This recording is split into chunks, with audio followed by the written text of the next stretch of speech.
All right, guys, happy Tuesday. Here is the next week of dinners. I kind of slacked one week. I haven't put that video together yet, but I do have videos that are filmed for that. We are gonna have some Crockpot meals, some regular meals this week, so stay tuned for that.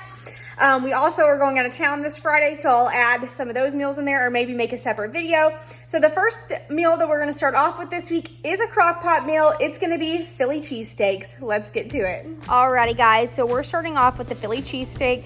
First in the Crockpot, you wanna spray it with some spray so nothing gets stuck in there, especially if you don't have any liners. I have some of this beef chuck that I had defrosted, so we're gonna go ahead and have that cut up and throw it in the bottom of the Crockpot. We had a cow that we had a portion of, and that's why we have so much beef right now. Into that, we're gonna add the French's onion type mix that you can buy in a box, and it comes with multiple packs in there. We'll pour that in there, and I put a little bit of onion powder, garlic powder in there just for some extra flavor onto the meat. But obviously you can season it however you want to, because this is your meal and you can change it up however you would want.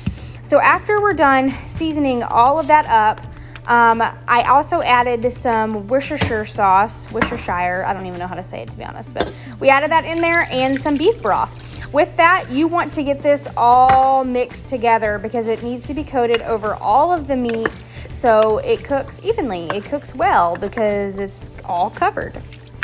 All right, so you also want to chop up some bell pepper and onion, however much you think you would want. And when it's almost done cooking, around 30 minutes left, you can add in the bell pepper and onion and then pick out your favorite bread, fill it into the oven, the meat with the onion and bell pepper, and toast it with some cheese, and you have a good meal. All right, the next Crockpot meal we're making is this cabbage and sausage. It's literally my favorite. So you're gonna cut up a whole head of cabbage, season it with salt and pepper, throw it in the Crockpot. You see I have my liner this time. You need 24 ounces of sausage you're gonna put on top, and then about a half a cup of butter, just cut like that. We're gonna put it on low for about 6 hours. And then we will see what it looks like after. It is seriously so freaking good. And if you don't like cabbage, you still need to try this out because Tyler does not like cabbage and he freaking loved it. It's such an easy meal and you'll have leftovers. And you could add more like fluid if you wanted to make it like more of a soup. But yeah, this is what it looks like. It's an easy meal prep and it's super yummy. All right, the last meal in this video, we're gonna make tacos. Now, everybody knows how to make tacos. It's super simple.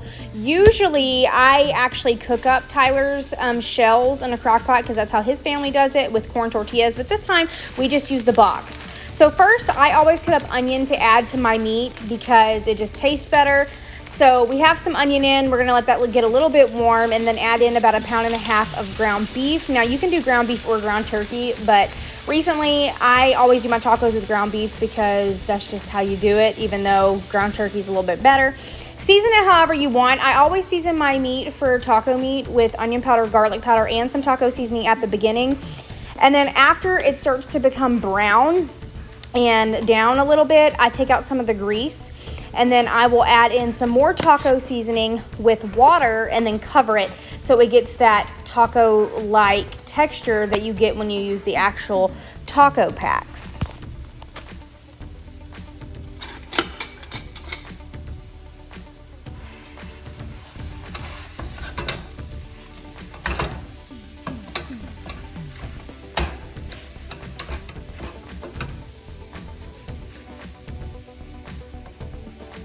I'm not sure how y'all make y'all's tacos, but cut up all the condiments you want. I always put salsa and sour cream on mine and a little bit of lettuce, but Tyler loves tomatoes and onions and lettuce and all the goods. So just make sure you have anything you want, cut it on up. We use we use Roma tomatoes because they juice out less in my opinion when you're cutting them, but obviously do what you want because I don't eat tomatoes, so I don't really know.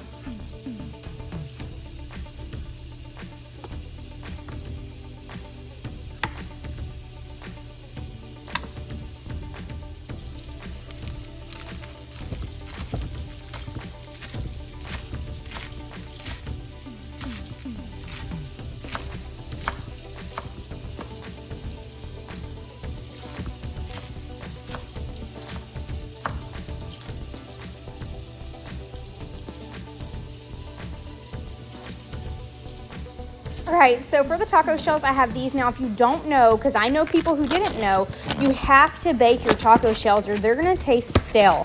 So on the box, it literally tells you how to bake them. I'm gonna bake this whole box. It's usually at 350 to 400 for just a little bit amount of time. And I usually just watch mine, or you can smell them when they're getting crispier. And trust me, if you don't do this, you need to do it. Because I do know people that don't. Tyler's, some of his family actually didn't know that before, and we told them, and they're like, oh wow, we were wondering why we always bought stale boxes.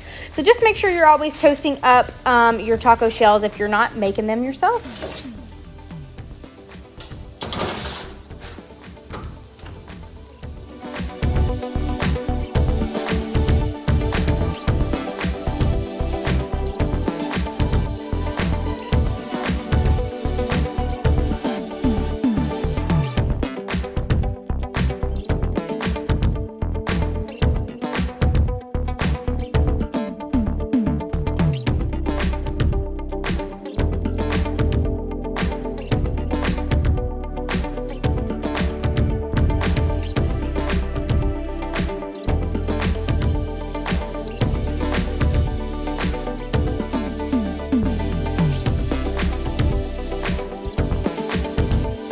Alrighty guys, so this is what the tacos look like. I hope you enjoyed this video.